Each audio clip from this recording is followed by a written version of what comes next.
Hi everyone, welcome back to Living Even Keeled. If you have a home to manage, make sure you're subscribed because I like to share tips, tricks, and advice on how to do just that. It's finally the end of January. What happened? Why did this month have like 60 days in it? I know it didn't, but it felt like it went on for a very long time.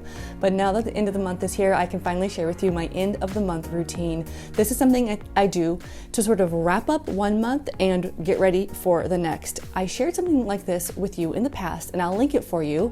Much of it is quite similar, but I did have a question at that time saying, is this an end of the month routine or beginning of the month? Yes, the answer is yes, it's both. So let's start with the first thing I do every time the month changes over, and that's file or trash my receipts. I have a small little Sterilite 3-drawer organizer. It's totally mislabeled because I used to use this for my girls, but I have different stuff for them now.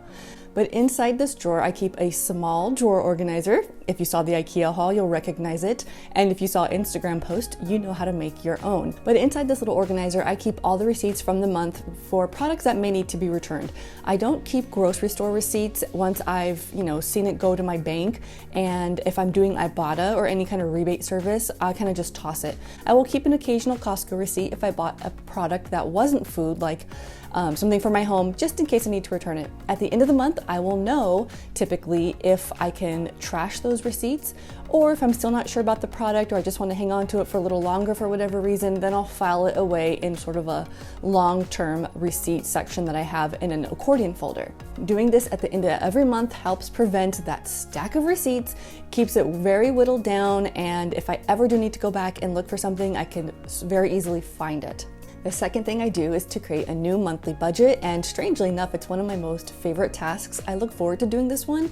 It's pretty easy, it's very automated, it's pretty much just plug in the numbers and go, but I like doing it. I find it to be very fun. So we'll put my husband's paycheck in, he gets paid at the end of the month, and then I go ahead and work the magic. I transfer money into a savings account, we pay ourselves, put money into our taxes and insurance account, which is an account that holds the money for the property tax every 6 months and the AAA and the things that come up once or twice a year that I want to make sure I have money for. Whatever you're doing, whatever income you're earning, set up a monthly account at this point. That way you know exactly where your money is going. Make your money work for you. Don't feel too broke at the end of the month. I know we all do, but make it last as much as you can if possible. Don't blow it all at Target right away.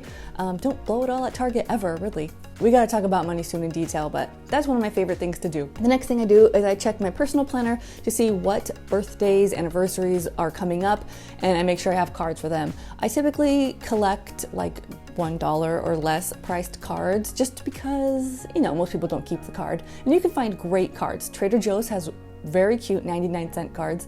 Target dollar section has very cute, like handmade looking dollar cards. And of course, Dollar Tree has everything you could ever want. Usually they're 2 for $1. So if you don't have a collection on hand, go to the store and get one. Make sure you don't forget those important birthdays. There aren't very many. I have a lot of friends with birthdays who I can call or text, but the people who get cards are really just the immediate family. This is kind of hand in hand with the birthday thing. I will flip over my calendar. I'll make sure the calendar in the kitchen, we have a little small one, is up to date. I'll tear out the first page of my schedule section in my home management binder, and I'll get the next month ready and just kind of get my head around what's going on. I kind of study that calendar a little bit, take a look at the events going on, make sure we've got babysitters lined up if we need them, and just get the month started on a wonderful foot. I love it. Why am I so excited? I love it.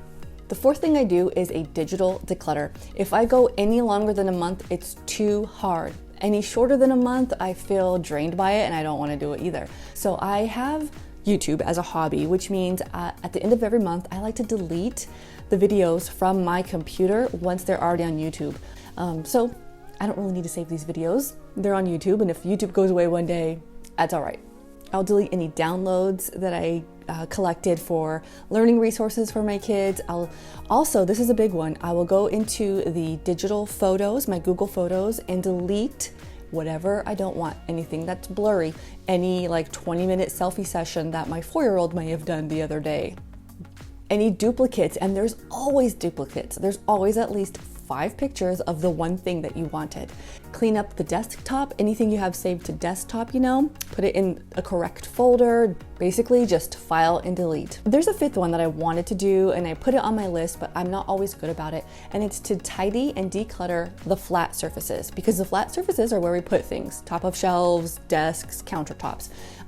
The thing is though, I do that practically daily. So I don't know why I have it in here. Maybe I wrote that down when I had more going on and I wasn't able to do it as regularly. So if that feels like maybe that's your case, at least once a month, get those flat surfaces cleared off. Oftentimes the drawers get very messy, like the shirts become unfolded, you kind of shove something in one day, or the kids' drawers especially.